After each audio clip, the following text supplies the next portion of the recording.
The 58th time my parents hung up on me. I held my cancer diagnosis and walked into records. "Hi, I want to cancel my own registration." The officer froze. His thermos stopped midair. He'd probably seen plenty of weird cases. But someone filing death paperwork early. Probably a first. "Sir, you're joking, right?" "I'm not. There's a tumor in my brain. Doctor says I'm out of time. Glioblastoma. You work for the government. You know what that means. A death sentence. Immediate. No appeal. No delay." The officer turned serious. He read the report line by line. Then finally looked at me. Eyes full of pity. Just as he opened his mouth, the office door burst open. My father stormed in uniform. Like he was here to arrest someone. Behind him was my mother, the city's chief examiner. And behind them stood the precious younger son, hiding like a scared rabbit. "Ethan Carter," my father roared. The whole lobby shook. "What the hell are you doing now?"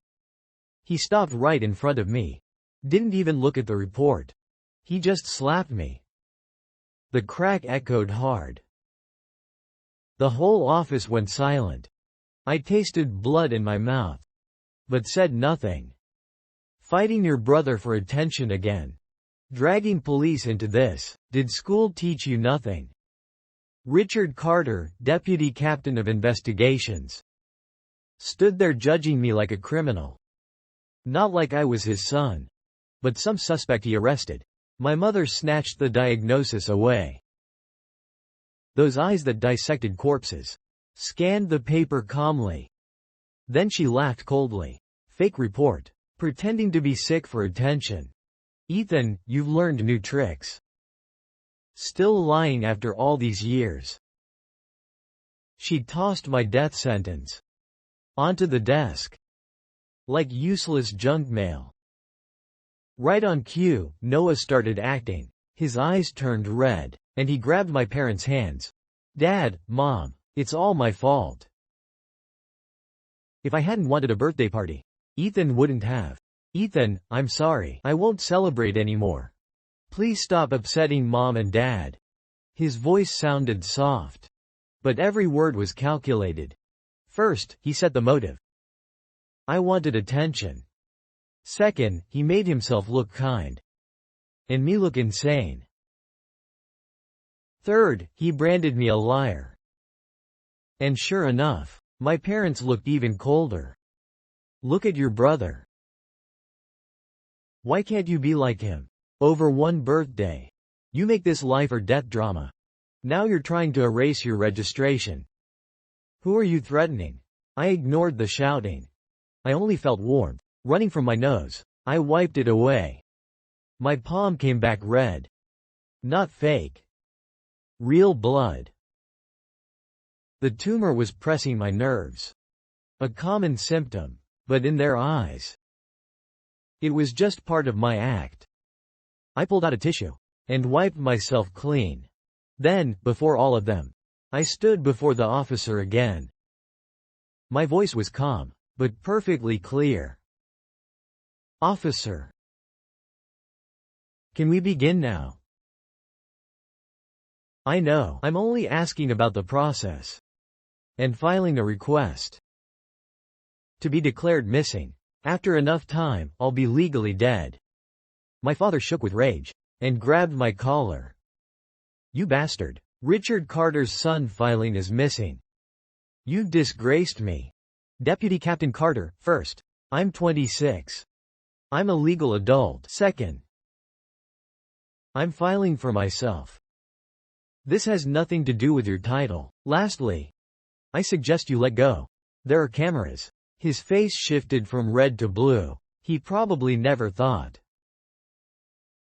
his obedient son would talk back like that. My mother, Laura Carter, was still a medical examiner. She was calmer than him. She stepped forward and pulled his hand away. "Ethan, if you're done acting, go home. This fake report is full of holes.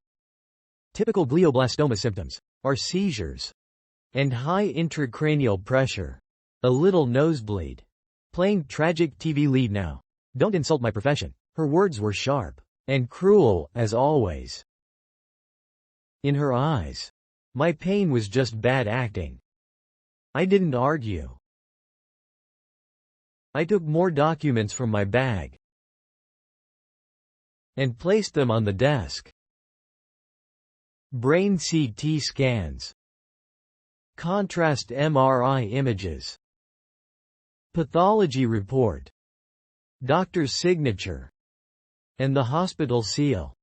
Dr. Carter, you're the expert. You should understand these better than I do. Please verify them. Are these fake too?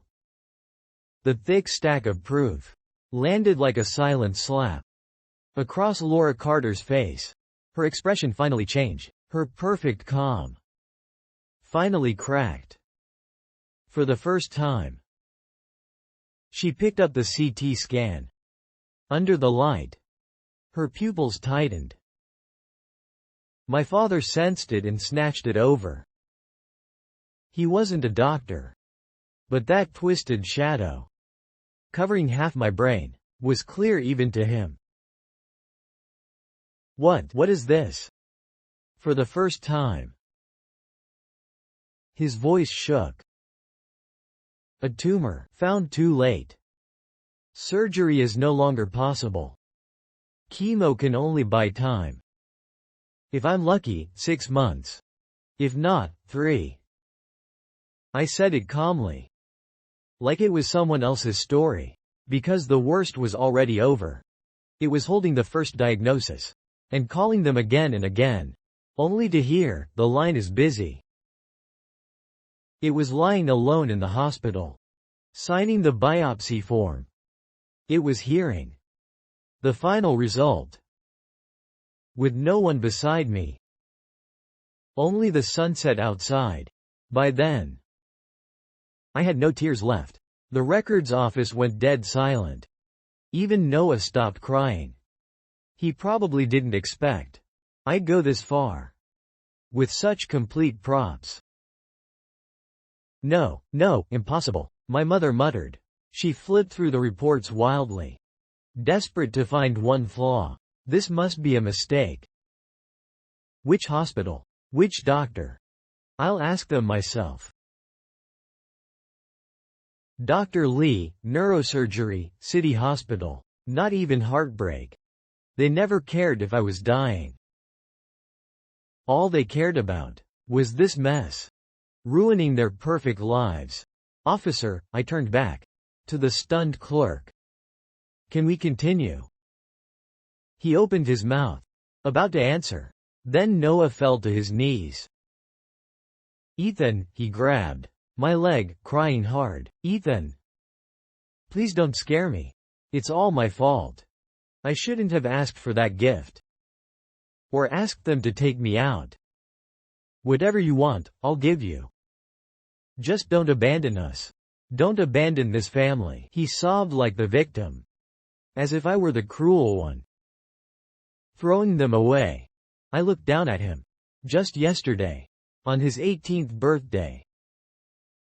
My parents booked the priciest riverside restaurant. I was in the hospital, waiting for biopsy. I called them 58 times. From panic to begging. Then numb. No one answered. Later, my mother sent one text. It's Noah's birthday. Don't bother us. And now he was kneeling here. Taking all the blame. Playing the loving brother. I laughed. Then coughed blood. It splashed across his white shirt. Like irony blooming red. Noah. Didn't you always want everything I had? My room. My computer. My parents' love. Now I'm dying. Soon, it's all yours.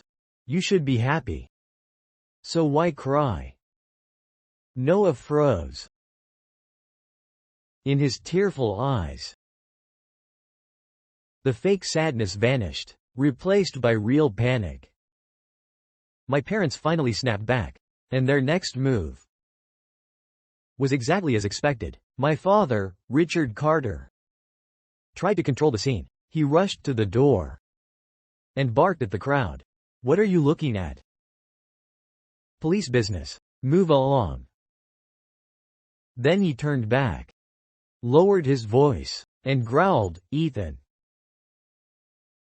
come home with me. Whatever this is, we'll talk there. Must you shame this family? In front of everyone? Shame." So in their eyes, me dying was a family scandal. My mother, Laura Carter, quickly regained her calm. She took out her phone, but didn't call Dr. Lee. She called her lawyer friend. "I need to ask something. My son isn't thinking clearly. He wants to cancel his registration and cut ties with us. Legally. As his guardians. Oh, he's already an adult. Then as his parents. Can we stop him?" "No. Unless we prove he's mentally unstable." Her voice wasn't loud. But in that silent office, each word stabbed deep. She wasn't worried about my illness. She was trying to control me. From that day on, everything I had got split in half. Sometimes more. If Noah liked my toys, they'd say, "You're the older brother. Let him have it." If Noah wanted my new clothes, they'd say, "He's growing fast. Give him this one. We'll buy you another." If Noah liked my sunny room, they'd say, "Take the small one. Give your brother the big room. Stop being petty." Later, he took my parents' love too.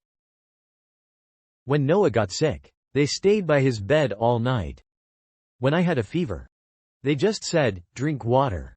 Boys aren't fragile." When Noah failed a test, they comforted him gently. "It's okay. Do better next time." When my grades slipped a little, I got lectured immediately.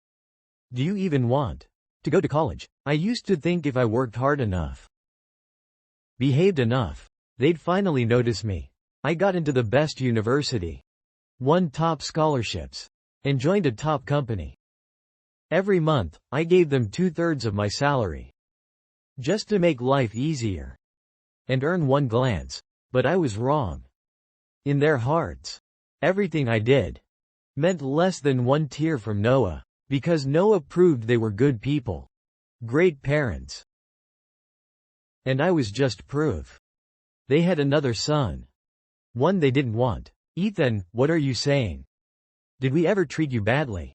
We fed you, raised you, and now that you've succeeded, you want to settle scores with us." "Settle scores, fine. Let's do it." I turned to the silent officer. His name was Officer Chen. "Officer Chen, sorry for wasting your time. I'm not filing that request anymore. I'm reporting a crime." Everyone froze. Even Officer Chen looked confused. "A crime? What crime?" I pulled out the last thing in my bag. A stack of bank records. And a small ledger. "I'm reporting Noah Carter for fraud and theft." I pointed at Noah on the floor, and spoke clearly. "Since he was 14, he's used every excuse to ask me for money. Tuition, tutoring, living expenses, gaming gear. In 4 years of work, the money he took totals $200,000.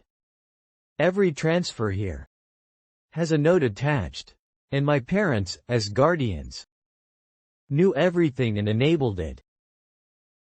Most of the salary I handed over monthly was spent on him. Does that count as joint fraud?"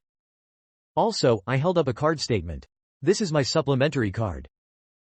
My father said it was for Noah's convenience. Last month, without telling me, he spent $50,000 on a luxury watch. Does that count as theft? My parents turned pale. Noah shook like a leaf. "Ethan, you gave me that money willingly. And the watch, I thought I thought they approved. Willingly. Every single time. You threatened me. If you don't pay, I'll tell mom and dad. You don't care about me. And the watch. Ask my parents. If they knew. He took Noah to buy that watch. With my card. A gift for his favorite son. Something worthy of his precious boy. Officer Chen. I pushed the evidence toward him. Is this enough to open a case? Officer Chen turned serious. He picked up the bank records. Maybe not household registration, but he knew criminal standards well. The amount is huge. And repeated. If the facts are true, this meets the standard. He looked at my father. Deputy Captain Carter, this. My father looked crushed. The title he loved most had become a knife against him. A deputy captain of investigations, whose son spent years extorting his own brother. Right under his nose. And he didn't just know. He allowed it. If this got exposed, his career was over. Ethan, are you insane? Are you destroying this family yourself? Laura Carter finally snapped. She rushed forward to grab the evidence. But Officer Chen stopped her. Ma'am, calm down. These are report materials now. I looked at her. And almost laughed. I'm dying. And you're worried about reputation. He broke the law. And you only want to hide it. To protect this family. Mom. Was there ever room for me here? Laura said nothing. Her face went pale. Completely pale. Richard Carter aged overnight. He leaned against the wall. Eyes bloodshot, voice hoarse. What do you want? Finally, he stopped yelling. Stopped lecturing. Because I showed them. The only weapon that could hurt them. Not my illness. Not my life. Their future. Their reputation. Their precious pride. Simple. I looked away. And turned to Officer Chen. Either we do this officially. I report it, you accept it. Then we meet in court. I paused. Then looked at all three of them, or we settle privately. I have a bill here. I tapped the ledger. Since I turned 18. They never gave me another cent. Tuition and expenses came from loans and side jobs.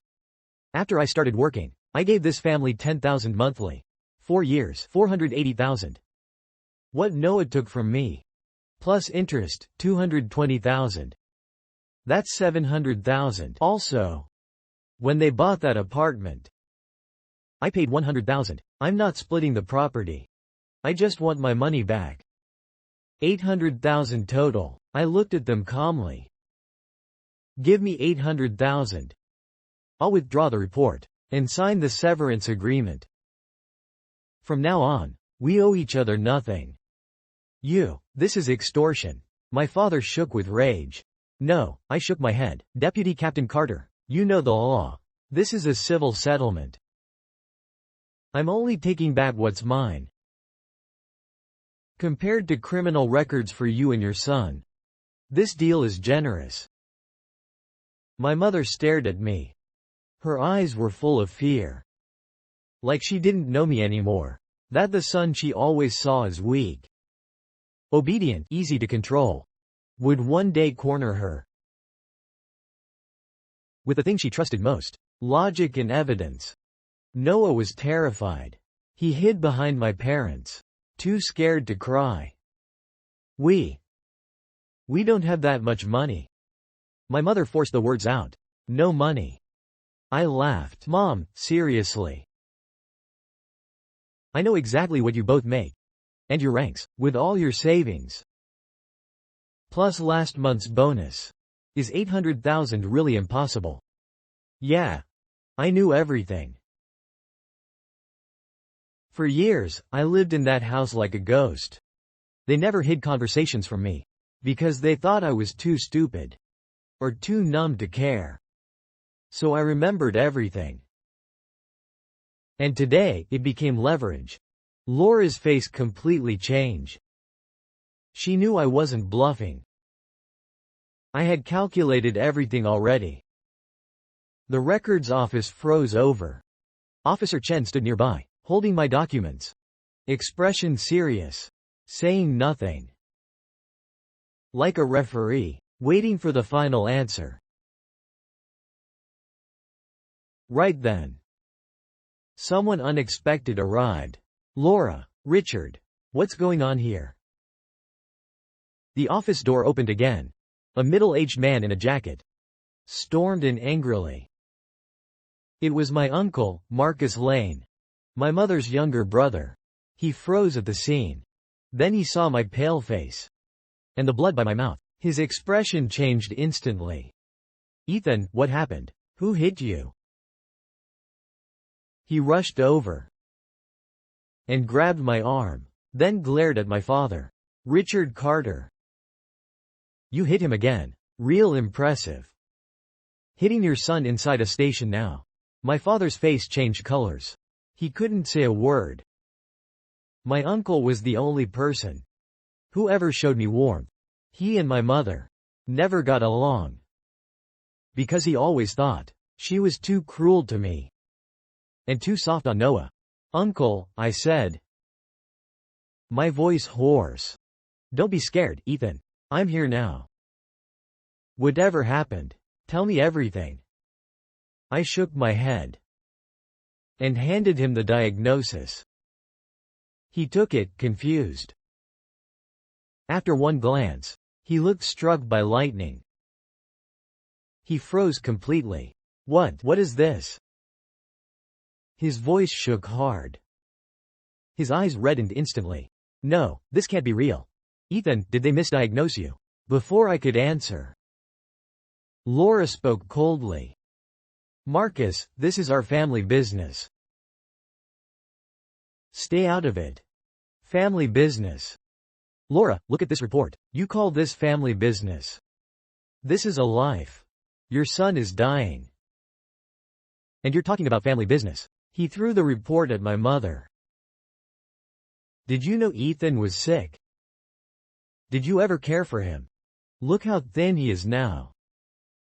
Were you blind? My mother's lips trembled. She couldn't say a word. My father lowered his head, not daring to look up. My uncle looked at them, eyes full of disappointment. Then he turned and grabbed my shoulders. Ethan, he said slowly, come with me. This family isn't worth it. What they owe you, I'll help you take back. My uncle's arrival broke the deadlock. He stood in front of me like a shield, facing their cold hypocrisy alone. 800,000, not 1 cent less. He stared at my parents, eyes cold as ice. You have 1 day. By tomorrow, the money hits Ethan's account. Otherwise, these documents go straight to internal affairs and your superiors. Marcus, don't you dare. My father roared weakly. Try me. Don't forget who helped you climb from nobody to where you are now. What did my father say before he died? Take care of my sister. Take care of Ethan. Is this your version of care? Can you face my father?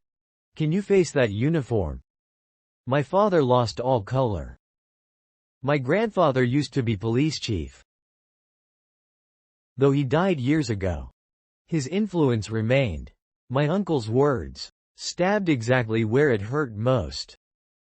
Because my father cared most about his career. Then my uncle looked at my mother, eyes full of disappointment. And you, Laura. I'm ashamed of you. Do you deserve to be a mother? Remember when Ethan had a fever? And you held him all night afraid to sleep? Remember when he said he wanted to be a cop to protect you? Did you forget all that? Or ever since 15 years ago, when you brought that curse home? Did you already forget? You had a biological son. The word curse exploded through the whole room. My mother started shaking. She pointed at my uncle, lips trembling. What nonsense are you saying? Noah turned pale. He hid behind my parents, eyes full of fear. My heart jolted. I knew they favored Noah. But I never knew there was another reason. Nonsense, my uncle laughed coldly. Want me to drag up the truth from back then? How exactly did your partner die? Was it really some heroic sacrifice? All these years, you worshipped his son like your own father. Was it guilt? Or were you trying to silence someone? My father snapped his head up. His eyes turned ice cold. Marcus, shut up. What, scared now? My uncle stepped closer. Afraid the truth comes out. Afraid your hero image collapses. Afraid once I say it, what you did to Ethan won't look like favoritism anymore, but abuse and abandonment. It was too much at once. I couldn't process it. A dead partner. The truth. Those words together pointed to some dark secret I never knew existed. Enough, Marcus. Shut up. What happened back then stays buried. Why can't it be mentioned? My uncle shook him off. Because you're guilty. Because you dumped a dead man's debt onto my nephew. You used his childhood, his love, everything he had, to repay your ridiculous guilt. You don't deserve to be human. My uncle's words felt like a key, unlocking every knot in my chest. Why were they so good to Noah? So good it felt sick. Why were they so cruel to me? So cruel it felt inhuman. So it wasn't that they didn't love me. In their hearts, my life was just payment for a debt. Noah's father, the man I never met, died saving my father. So they used my whole life to repay him. The love meant for me was all given to Noah instead. To them, I was extra. A living reminder of their guilt. My existence dragged up that ugly past every day. So they ignored me, crushed me, made me feel unworthy of love, ridiculous, and pathetic. I looked at their pale faces, and suddenly, none of it mattered anymore. The hate inside me faded away. Only exhaustion remained. Uncle. I tugged his sleeve lightly. Let's go. I don't want to see them anymore. I want nothing to do with them again. I just want to finish the rest of my life quietly. My uncle took a deep breath, holding back his anger. He nodded, then helped me leave. At the door, I stopped. I looked back once. My father sat there limp, like a hollow clay statue. My mother leaned on the wall, crying silently, and Noah glared at me with pure hatred. I smiled at him, then walked away for good. I left that human hell, where I spent 26 years. My uncle brought me home. My aunt was shocked to see me. She grabbed my hands, eyes red almost instantly. They had a daughter. My cousin, still away at college. Their house wasn't big, but it felt warm. My aunt prepared a guest room. The sheets were freshly changed, still smelling like sunlight. For the first time in 26 years, outside my tiny room, I finally understood what home felt like. That night, my uncle called me into his study. He poured me warm milk. After a long silence, he asked, "Did you hear what I said earlier?" I nodded. "Do you want the truth?" I looked at him and shook my head. My uncle froze. "You don't. It's over. Whatever the truth was, it has nothing to do with me now. I don't want my last days buried in their grudges." Yeah. I truly didn't care anymore. Because no matter the truth, it couldn't erase those lost 26 years, whether his partner died saving him, or because of him. None of it was my burden. Whether he felt guilt or shame, none of it excused the way they abandoned and hurt me. You've grown up and suffered too much. His voice choked. I failed you. I should have taken you away sooner. It's not your fault, Uncle. I smiled. You've done enough already. Every holiday, you were the only one who remembered me. When I left for college, you secretly sent me money. When I got sick, you were the first to visit. I'll remember that forever. Don't worry about the money. If they don't pay tomorrow, I'll throw away my pride and destroy them completely. Uncle, don't do that for me. This isn't just for you, he cut in. It's for my father, for who my sister used to be, and for myself.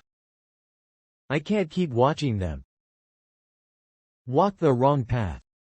That night, I finally slept well. No nightmares, no panic.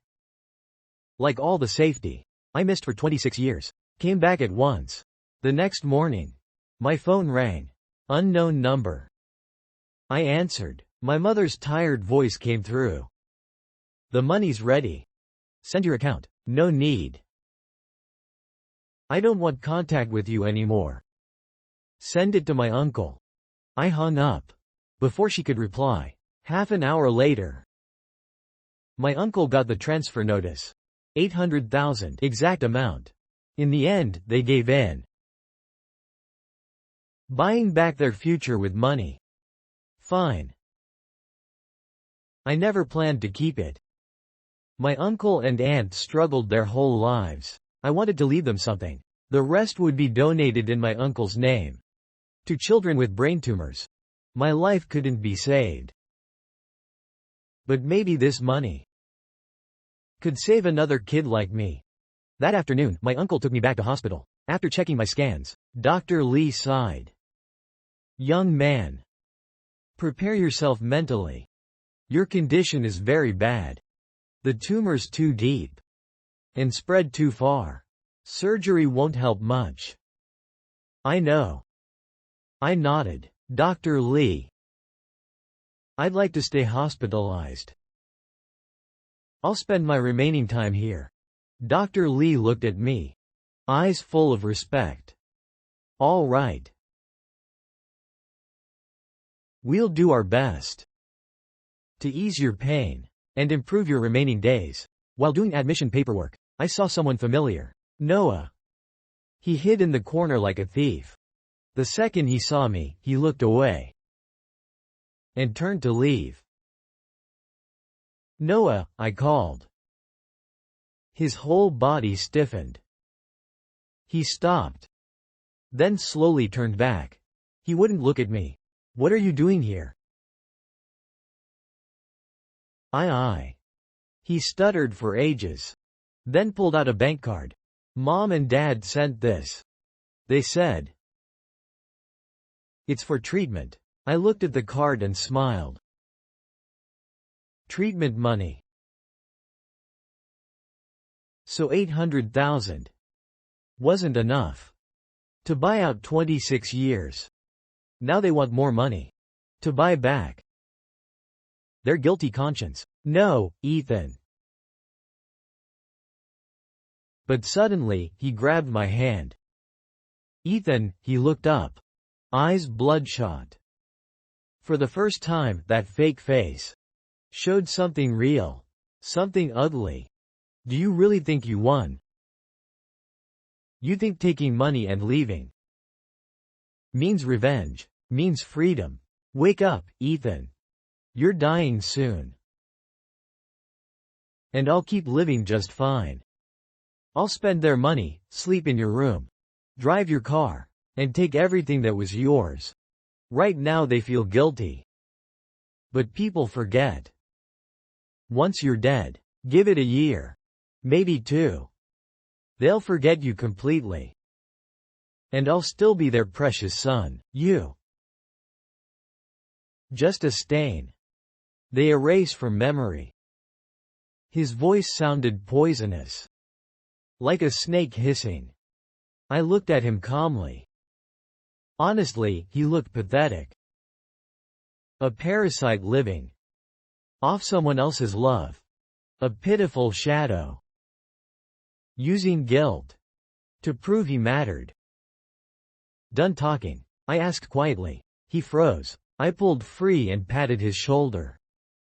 Then get lost. You're ruining my mood. I stayed in the hospital. My uncle and aunt visited every day, bringing my favorite food and chatting with me. My cousin even skipped classes to visit, telling dumb stories just to make me laugh. My body got weaker every day. The headaches worsened. My vision blurred more. But strangely, my heart felt calmer than ever. I started writing a diary. Not about the illness. I wrote down every happy moment from my short life. The first time a teacher praised me.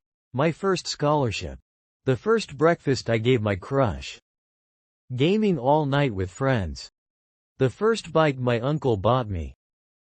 The sweater my aunt knitted for me. The handmade card from my cousin. So my life wasn't all darkness after all. The light was just too weak. Buried under too many shadows.